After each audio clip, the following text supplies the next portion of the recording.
Shalom, jemaat Paul Kelapa Gading yang dikasihi Tuhan. Perenungan firman Tuhan di dalam masa-masa Prapaskah ini pada hari ini terambil dari kitab Ibrani pasal 9 ayat ke-13 hingga 14 dengan tema darah yang menyucikan.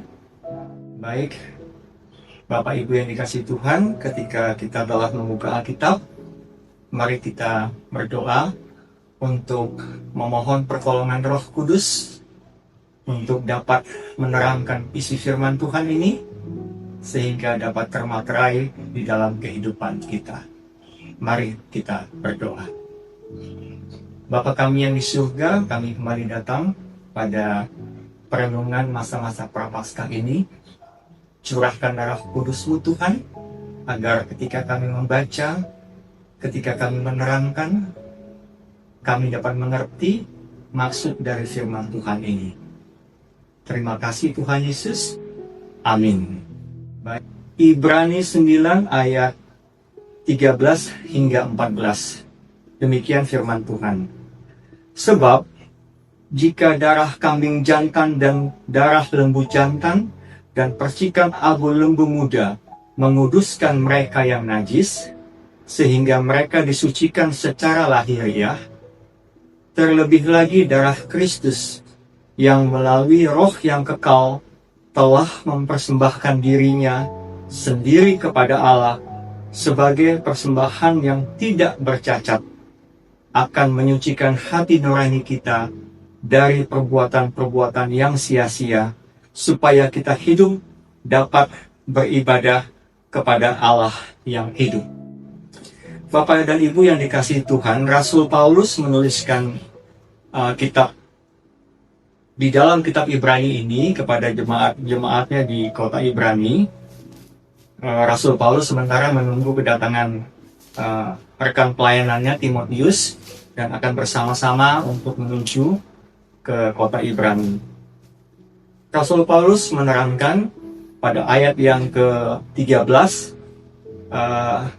Rasul berbicara mengenai tentang perjanjian lama, di mana orang-orang Israel pada saat itu ketika mereka hendak menyucikan dirinya dari perbuatan-perbuatan yang najis, mereka harus mempersembahkan darah kambing jantan dan lembu jantan serta memercikannya agar mereka mendapatkan tubuh yang secara lahiriah telah disucikan dari kenajisan-kenajisan.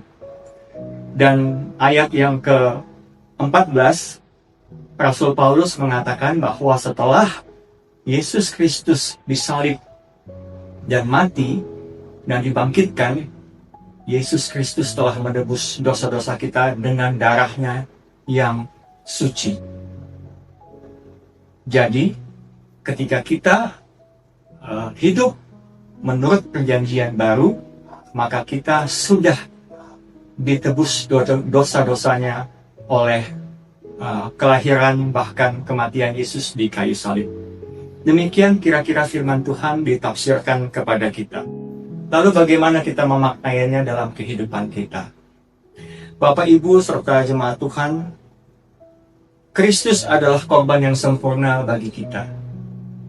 Berbeda dengan iman duniawi yang terus-menerus mempersembahkan korban, maka pengorbanan Yesus hanya satu kali untuk selama-lamanya.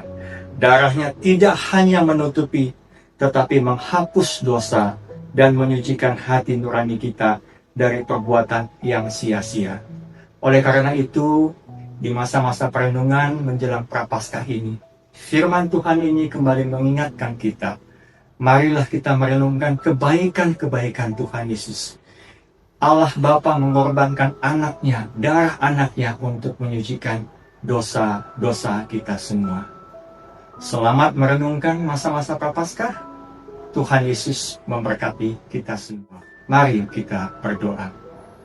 Bapa di surga, firman Tuhan sudah kami bacakan. Biarlah ini menjadi sumber kekuatan bagi kami semuanya untuk merenungkan masa-masa Prapaskah ini. Terima kasih Dalam nama Tuhan kami Yesus Kristus, kami telah berdoa dan mengucap syukur kepadamu. Shalom.